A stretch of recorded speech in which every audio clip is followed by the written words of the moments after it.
ఒక కాళేశ్వరము ఇంత పదే పదే ఒక కాళేశ్వరం వల్లనే తెలంగాణ ప్రజలు నీళ్లు తాగుతురు అని ఒక ప్రచారాన్ని మీరు ఎక్స్పోజ్ చేస్తున్నారే. కానీ అసలు కాంగ్రెస్ స్వతంత్రం వచ్చిన తర్వాత కాంగ్రెస్ అటు జవహర్లాల్ నెహ్రూ గారు ఈ రాష్ట్రంలో కాంగ్రెస్ ముఖ్యమంత్రులు ఎవరైతే పరిపాలించారో వారి కాలంలో ఎన్ని డ్యాములు వచ్చినాయి. నేను ఒక డ్యామ్ ప్రధానంగా 2 డ్యాముల గురించి చెప్తా, ఎందుకంటే మా లింకు డ్యాముల గురించి చెప్తా. Manjira dam, Singur dam. Manjira dam 1978వ సంవత్సరంలో మంజీరా డ్యాము సంగారెడ్డికి 2 కిలోమీటర్ల దూరంలో కల్పకూర్ అనే గ్రామం దగ్గర ఆ యొక్క డ్యామును అక్కడ నిర్మాణం చేయడం జరిగింది.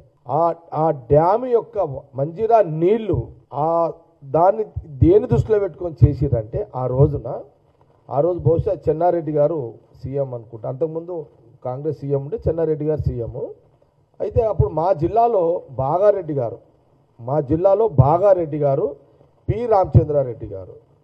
సరే 78 అంటే అప్పుడు చిన్న పిల్లలమే అనుకోండి మనం. నేనేమంటున్నా అంటే ఆ డ్యామ్ నీళ్ళు, మంజీరా డ్యామ్ నీళ్ళు హైదరాబాద్ జంట నగరాల కోసం తాగునీరు కోసం కట్టినారు.